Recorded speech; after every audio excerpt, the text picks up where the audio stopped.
And joining us now from New York, the governor of New Mexico, Bill Richardson, himself a former energy secretary during the Clinton administration. Governor, thanks very much for coming in.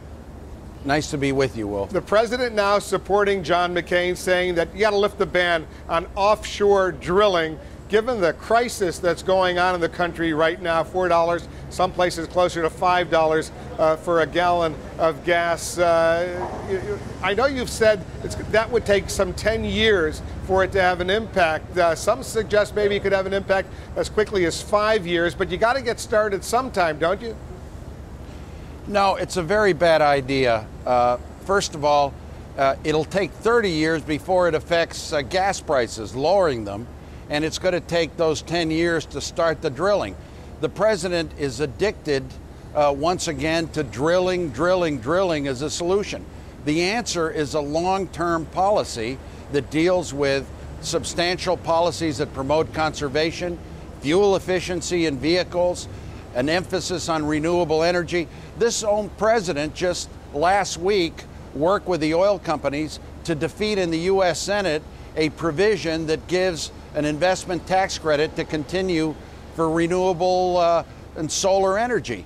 Yet they're drilling, but just whatever. But in the short term, there's a lot of oil. There's oil supplies out there. Don't you have to increase the supply in order to reduce the price?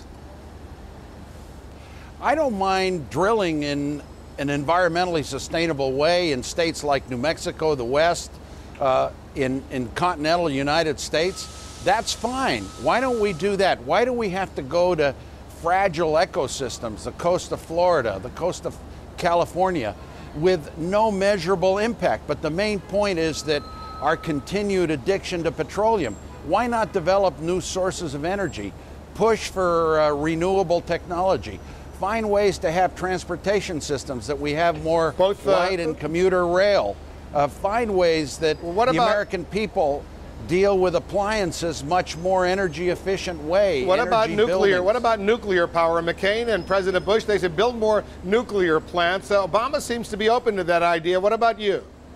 Well, I think that nuclear power is an option, but we got to resolve the waste issue, some safety issues, but it doesn't emit greenhouse gas emissions.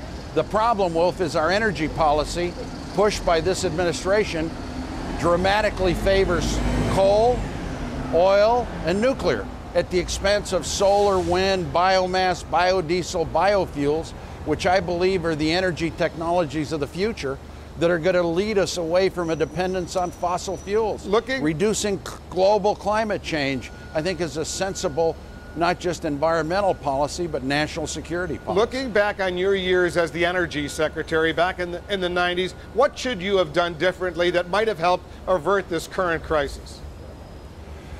Well, in the Clinton administration, we pushed for renewable energy, for fuel efficiency. We should have pushed harder. And I'm the first to say that both Republican and Democratic administrations have not come forth with a sustainable long-range energy policy because there are too many lobbies, there are too many special interests.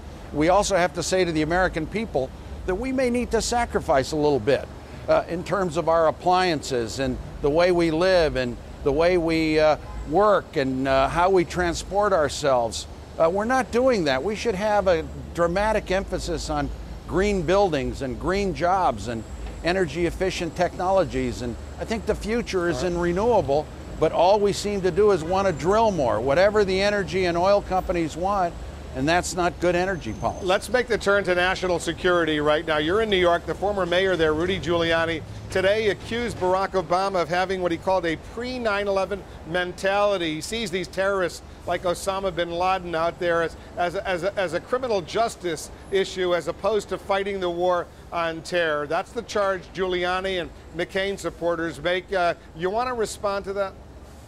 Well, sure, that's false.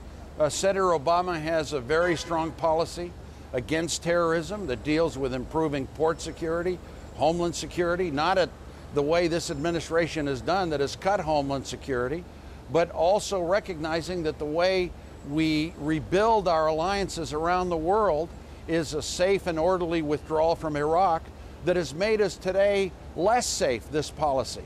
And so what Senator Obama wants to do is use not just strong homeland security and military power if necessary to protect us from terrorists, but soft power too.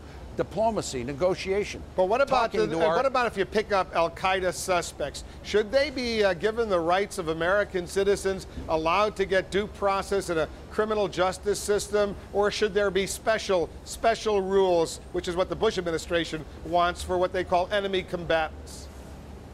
I totally disagree with the Bush policy. You know, Wolf, we have to protect our country from terrorists, but we don't have to be like them by abridging our own freedoms. You know what I would do? The biggest weapon, I just got back from the Middle East, from Europe, is shut down Guantanamo, bring back due process, bring back habeas corpus, eliminate this torture policy, stop eavesdropping on our own citizens. We are stronger. We are stronger by taking moral leadership around the world. That's an America that the world wants to follow, not taking these steps that abridge our own freedoms and are not working and are, in many cases, against our own principles. Governor Richardson, thanks for coming in. Thank you.